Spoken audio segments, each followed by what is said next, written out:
Nakatakda naman pag-usapan ngayong araw sa isang pagpupulong kasama ang media ang ilang usapin patungkol sa sektor ng agrikultura sa ating bansa. At ang supply ng pagkain, lalo't naaharap ang bansa sa epekto ng El Nino phenomenon. Si Vel Custodio sa detalye live. Rise and Shine, Audrey, kasalukuyang isinasagawa ngayon ang pagpupulong ng media kasama si AGAP Representative Nick Briones kung saan nakatakdang pag-usapan ng ilang mga importanteng usapin patungkol sa agrikultura. Isa sa mga pinag-uusapan ang patuloy na panguhuli sa mga hoarders at smugglers ng bigas na isa sa malalaking balakid sa supply ng pagkain.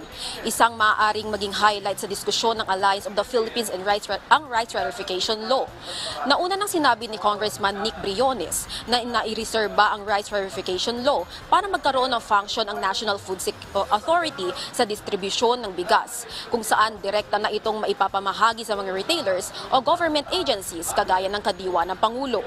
Layon din ng rights verification na magkaroon ng stabilization ng presyo ng bigas sa merkado at makapagbigay ng murang bigas sa mga consumers.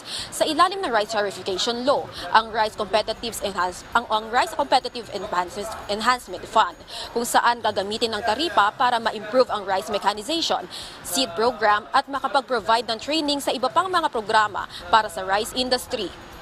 Nagkakahalaga ng at least 15 billion pesos ang naturang pondo. Ang susobra dito ay ipang-aayuda sa mga magsasaka.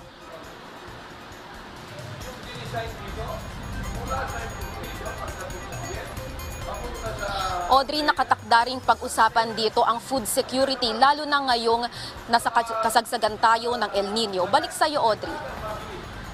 Maraming salamat, Vel Custodio.